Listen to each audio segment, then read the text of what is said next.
দিদি 100 টাকার মুগ ডাল দিন তো। কি? আরে দিদি, এটা 2020 সাল না, এটা 2050 সাল। এখানে 100 টাকার একটা মুগ ডালই পাওয়া যায়।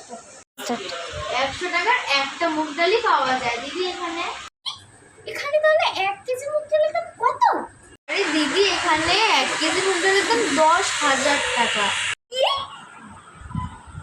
তাহলে আপনি আমায় 800 টাকারই মুগ ডাল দিন। আচ্ছা দিচ্ছি, কিন্তু 800 টাকার মুগ ডালে আপনার কি বা হবে?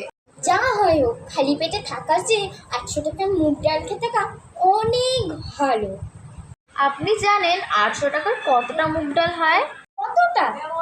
যতটা হয়। এই নিন 8টা মুগ ডাল। 8 পিস? এটুকুতে আমার এক কোনাও ভরবে না পেটে। আপনার 800 টাকায় ঠিক এইটুকুই হবে। কি আর করার, এটুকুতেই আজকে দিন চালাতে হবে। আসার সময় আমি দিল্লি থেকে যে খাবার কিনে আনবো, ওখানেতে 1 টাকায় 3 পিস মুগ ডাল পাওয়া যায়। আচ্ছা আসুন এবার আপনি। একটা কথা জিজ্ঞেস করবো? হ্যাঁ বলুন। আপনার দিনে কত টাকা ইনকাম হয়?